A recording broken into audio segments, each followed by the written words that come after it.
चैन राम बाबा online classes में आप लोगों का स्वागत है।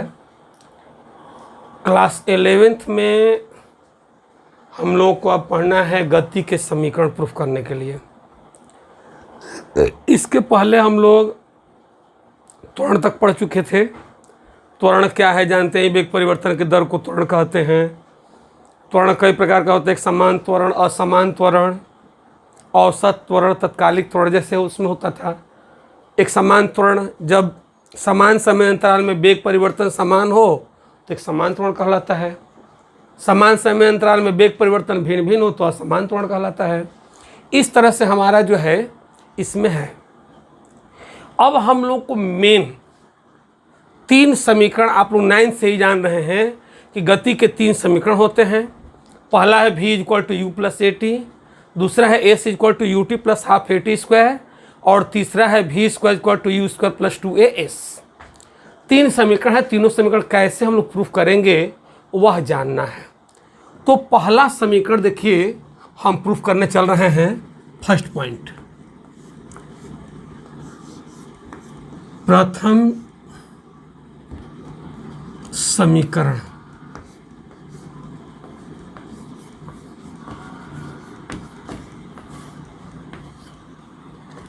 v =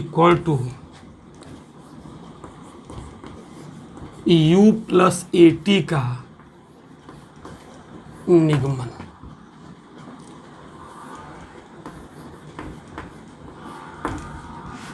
का निगमन।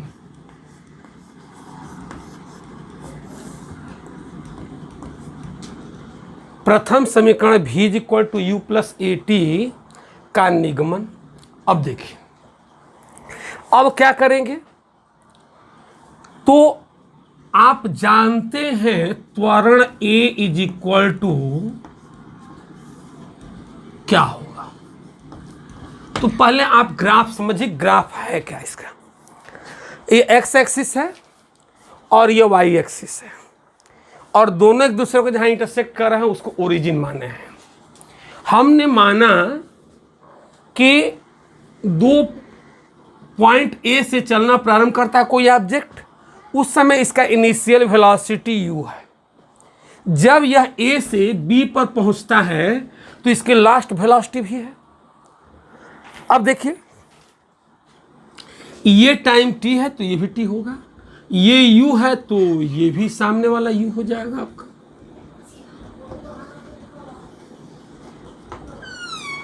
ठीक है। अब ये पूरा डिस्टेंस जो है v है, तो ये जो डिस्टेंस है वो क्या हो जाएगा, v - c।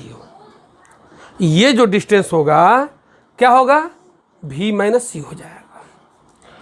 तो गति का समीकरण प्रूफ करने के लिए आप 9th में एक मेथड पढ़ चुके हैं, सिंपल मेथड।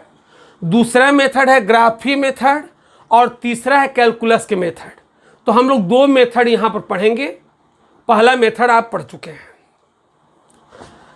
पहला, ये त्वरण A = क्या होता है, slope of AB। Slope of AB,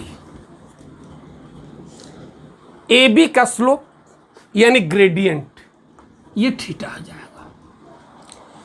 तो स्लोप कैसे निकालते हैं, तो इसका मतलब होता है tan थीटा। अब tan = जानते होंगे आप लोग, लंब आपान में आधार। लंब क्या है, BD,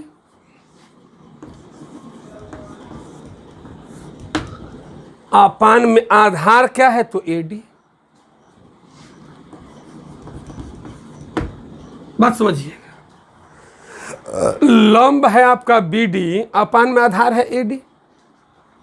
अब देखिए, दैट इंप्लाइज BD के ऊपर क्या होगा, v - cu।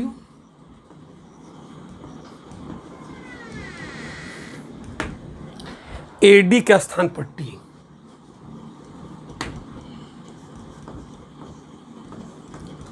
AT = v - cu।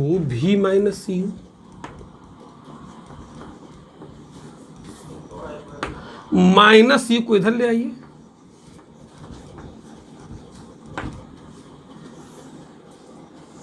कि पहला समीकरण प्रूफ हो गया।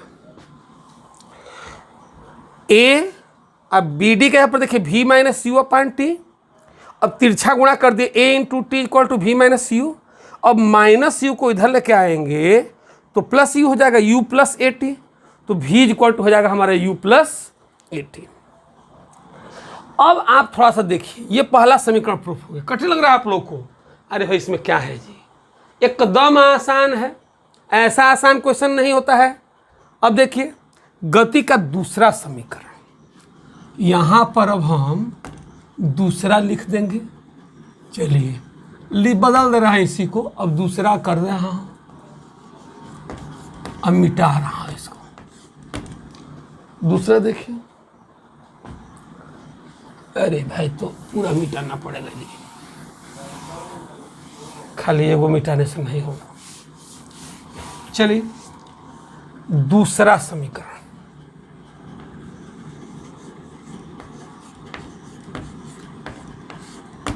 चाहे द्वितीय समीकरण कह दीजिए, चलिए दूसरा ही लिखिए।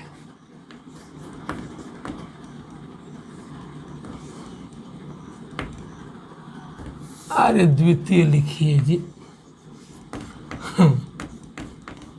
दूसरा द्वितीय में कोनो अंतर नहीं है। द्वितीय समीकरण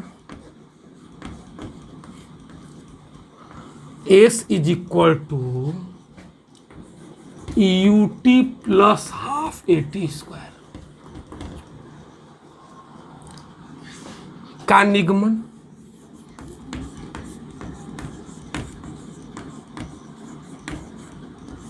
देखिए कैसे करेंगे इसको। आप देखिए ये u है तो ये भी u है, और ये टोटल v है, तो v बराबर क्या होता है u प्लस ए टी, तो यहाँ तक u है तो ये डिस्टेंस कितना हो जाएगा 80 हो जाएगा।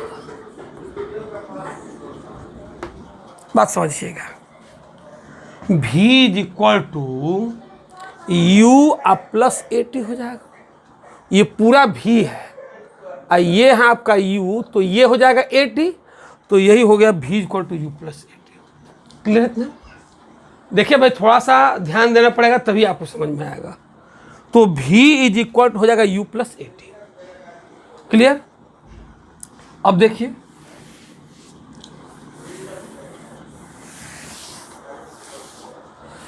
अब चलिए अब देखिए इसमें ध्यान दीजिएगा कि इसके बाद क्या करेंगे कि s कैसे निकालेंगे। s देखिए s निकालने में आप जानते हैं कि v और t, vt ग्राफ में यदि आपको विस्थापन निकालना हो तो उसका क्षेत्रफल निकालेंगे। इसका मतलब हो जाएगा s is equal to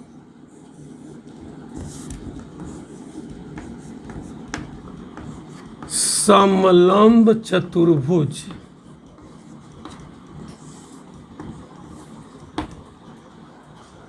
A B C ओ का क्षेत्रफल।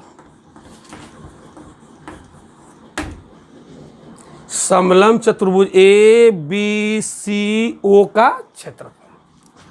अब आप देखिएगा इसमें दो आकार है समलंब में। समलंब कैसे किसको कहते हैं समलंब? तो देखिए ये आपका आकार है समलंब का,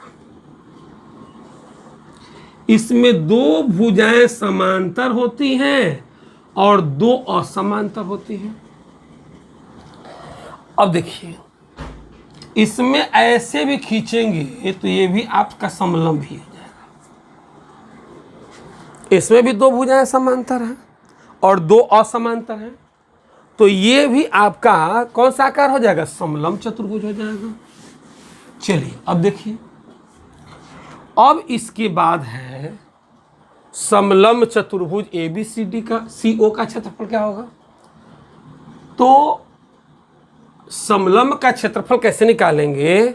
तो इस त्रिभुज का क्षेत्रफल आप प्लस इस आयत का क्षेत्रफल। समकोण त्रिभुज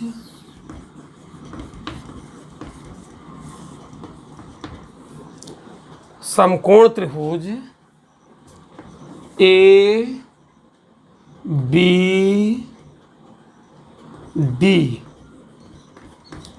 का क्षेत्रफल प्लस आयत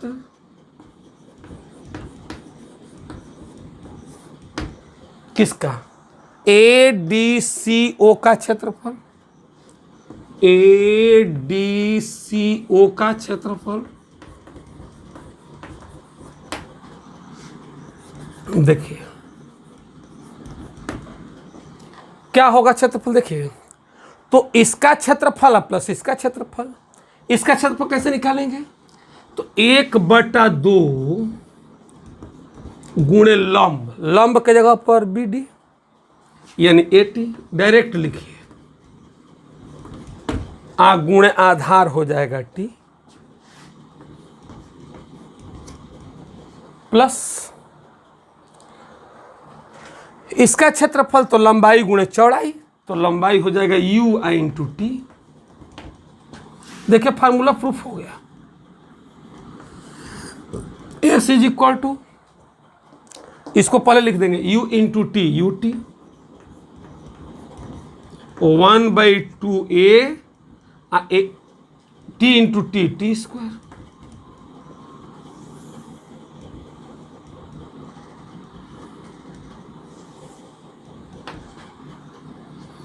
तो एस इज इक्वल टू हो जाएगा you t plus half a t square. अब देखिए मिलाइए कैसे किया है, एस बराबर बताया कि जो आकार रहेगा उसका क्षेत्रफल, उसका क्षेत्रफल कैसे निकालेंगे, तो क्षेत्रफल में दो आकार है, एक है त्रिभुज और एक है आयत। त्रिभुज का क्षेत्रफल समकोण त्रिभुज ए बी डी का क्षेत्रफल अब प्लस आयत ए डी सी ओ का क्षेत्रफल। क्लियर है इतना। अब देखिए 1/2 आयत के क्षेत्रफल 1/2 गुण लंब, लंब के यहाँ पर ए टी इंटू आधार हो गया टी, क्लियर, प्लस इसका क्षेत्रफल तो u into T, U T, तो s इज इक्वल हो जाएगा you t plus half a t square, you t plus half a t square. अब तीसरे समीकरण का निगमन, तीसरा समीकरण क्या है, तो तीसरा समीकरण होता है v square equal to u square plus 2as। तीसरा समीकरण देख लीजिए,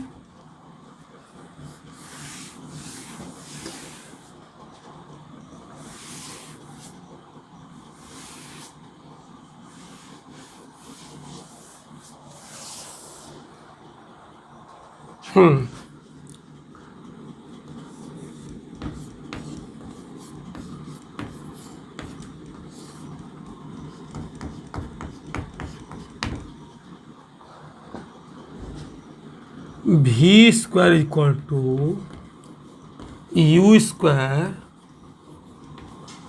2as का निगमन।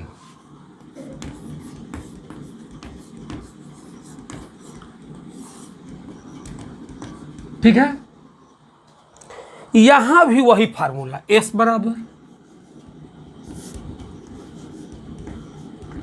थोड़ा बड़ा लिख दीजिए भाई, ये छोटा वाला s है लेकिन समलंब चतुर्भुज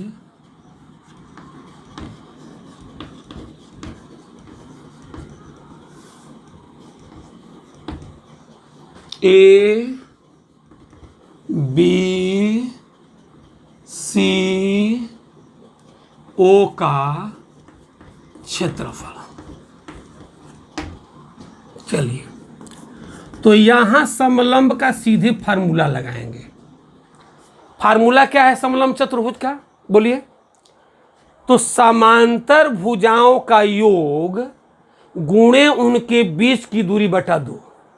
क्या है फार्मूला, तो समांतर भुजाओं का योग गुणे उनके बीच की दूरी बटा 2। क्लियर है। देखिए समांतर भुजाओं का योग, भुजाओं का योग गुणे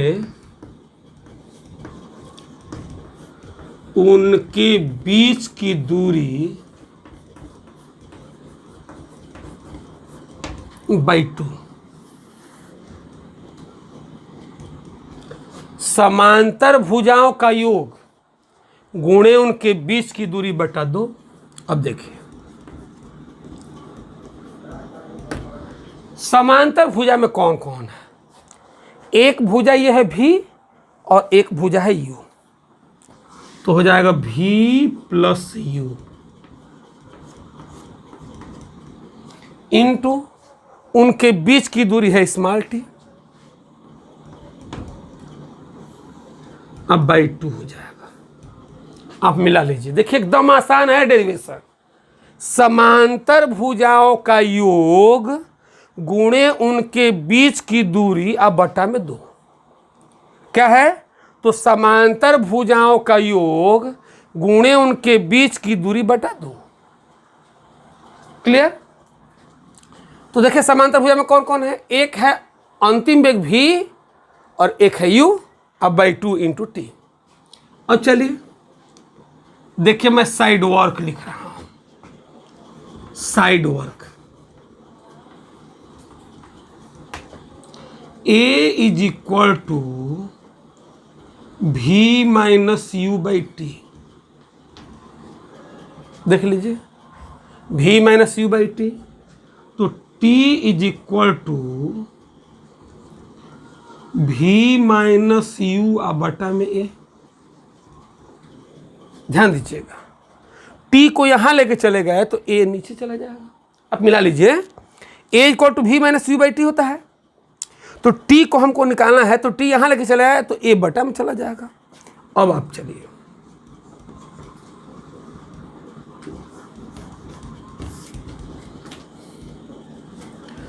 A इज इक्वल टू भी प्लस यू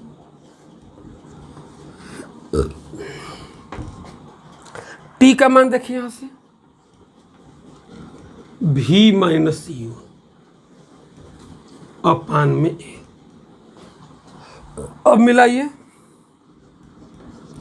तिरछा गुणा करिए, 2a इंटू एस। अब a प्लस बी और a minus B, A square minus B square.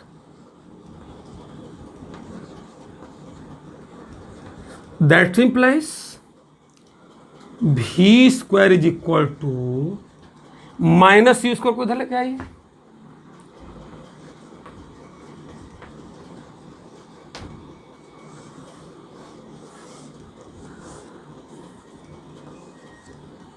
तो भी स्क्वायर इक्वल टू हो जाएगा यू स्क्वायर प्लस 2as। भी स्क्वायर इक्वल टू क्या होगा? You square plus 2as। Minus U square को इधर लेके चले आएंगे तो हो जाएगा plus you square plus 2as। भी स्क्वायर क्या होगा? You square plus 2as। यही बात हम लोग को प्रूव करना था कि देखिए, समांतर भुजाओं का योग गुणे उनके बीच की दूरी बटा 2। समांतर भुजाओं का योग गुणे उनके बीच की दूरी बटा 2।